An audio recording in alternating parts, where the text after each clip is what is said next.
What if the crushing realization that nothing in this universe truly matters isn't the beginning of your despair, but the absolute liberation of your soul?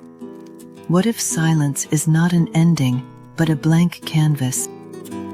We spend our days chasing shadows.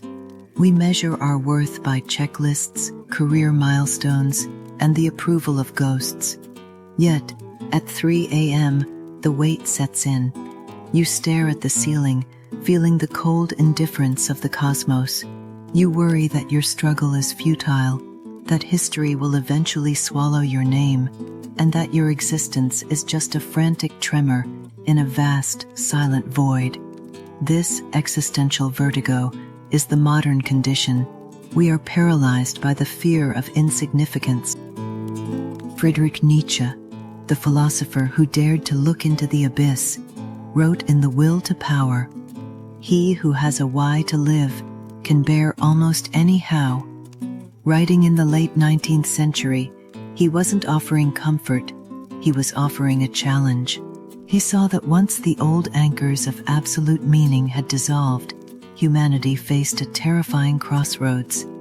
We could either fall into nihilism or, finally, wake up and seize the pen to write our own story. Most people hear "nothing matters," and they mistake it for an invitation to give up. They think it's a permission slip for apathy. But that is a surface-level reading.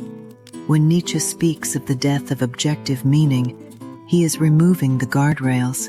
If there is no pre-written script for your life, you are no longer an actor playing a scripted role. You are the playwright. If nothing matters objectively, then your subjective passions, your love, your craft, your curiosity become the only things that possess value. You are the sole source of meaning. When you realize the universe doesn't care, you are suddenly free to care about exactly what you choose. It is not a burden, it is the ultimate empowerment. Imagine a lonely sculptor standing before a raw, jagged block of marble in a forgotten quarry. He knows that the block has no inherent purpose. It is just stone, cold and silent. It does not contain a statue. It does not contain a god. A passerby might look at the rock and weep, seeing only a tombstone for a dead hope. But the sculptor sees the void and smiles. He realizes that because the stone is meaningless, it can be anything. He strikes the chisel. Each blow chips away at the fear of insignificance. He works not to satisfy the gods, nor to leave a monument for posterity, but because the act of creation is his defiance against the silence.